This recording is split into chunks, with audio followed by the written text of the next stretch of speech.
Boa tarde, meu nome é Grace e hoje a gente vai falar sobre a relação que existe entre a polinização e a formação de frutos.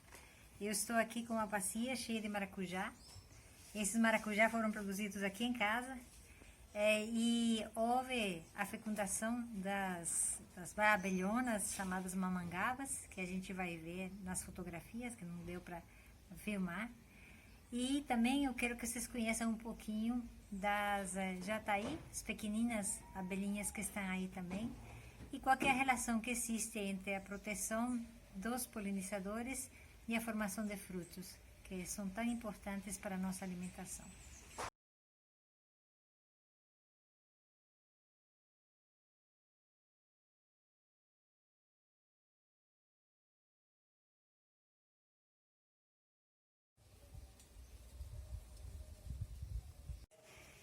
Essa plantinha aqui, ela é chamada de diabetina, ou insulina também é chamada de uva brava.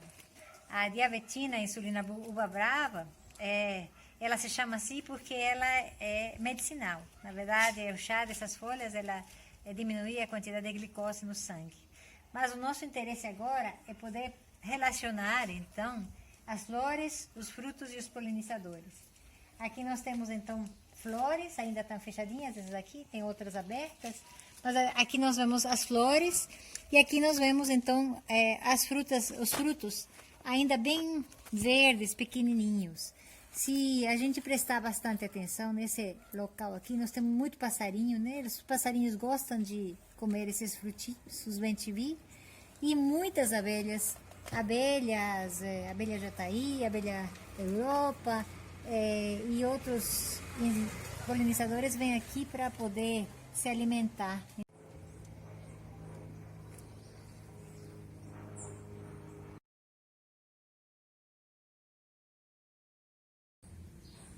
Bom, como a gente tinha feito o vídeo anterior, nós queremos então completar entre o que a gente tinha falado de a relação que existe entre os polinizadores, a proteção dos polinizadores e a formação dos frutos.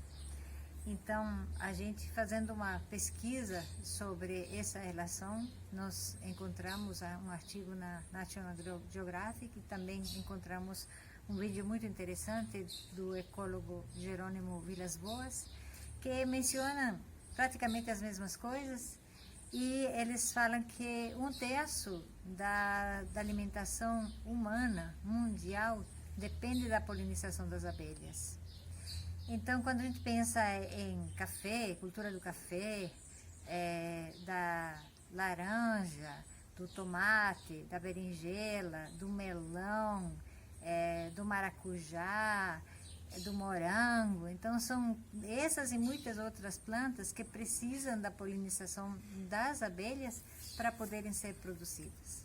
Nós também sabemos que não existe só um tipo de abelha, que no mundo existem 20 mil espécies de abelhas, e aqui em Brasil existem 1.200 espécies de abelhas, das quais 250 produzem mel. Lembrando que a parte das abelhas, o mel é importante, mas o mais importante das abelhas é o processo de polinização. Cada espécie de planta, muitas vezes, precisa de um tipo especial de polinizador.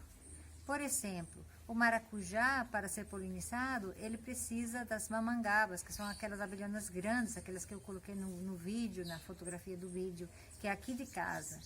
Então, a gente vê que a presença dessas mamangabas fez que a gente tivesse em um espaço tão pequeno uma produção tão grande de maracujá.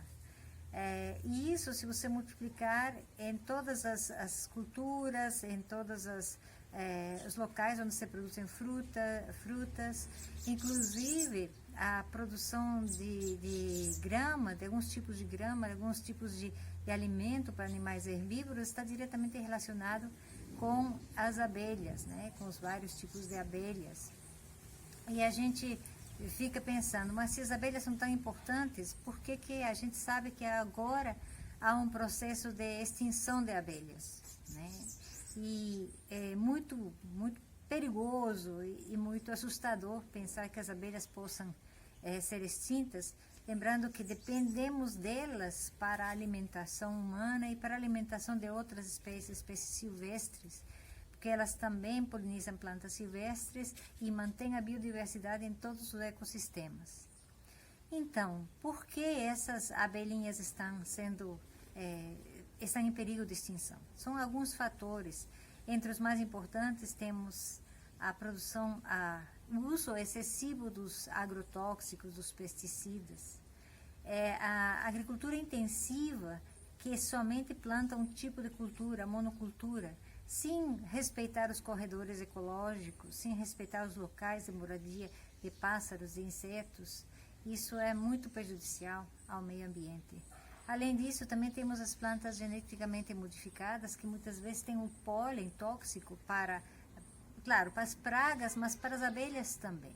Então, esse pólen tóxico ele é levado às colmeias e as abelhas elas morrem com esse pólen tóxico das plantas geneticamente modificadas. Temos também a mudança das mudanças climáticas, né? O excesso de chuva, a falta de chuva, o calor, o frio. Então, quando há mudanças climáticas, muitas vezes a floração ela se modifica, e se a flor modifica, se a época de florada modifica, também as abelhas podem passar fome, e se elas passam fome, as colmeias morrem. Então, nós temos muitas coisas que atrapalham, né, que as abelhas se multipliquem. Aí a gente não pode ficar somente chorando e pensando, puxa, as abelhas vão morrer e nós vamos morrer junto com elas. Nós temos que precisar pensar em algumas opções, algumas coisas que a gente pode fazer para melhorar essa produtividade das abelhas, para melhorar essa presença das abelhas no nosso meio. Plantemos flores, né? Parece uma coisa muito romântica, mas é verdadeira. Se a gente planta flores, né?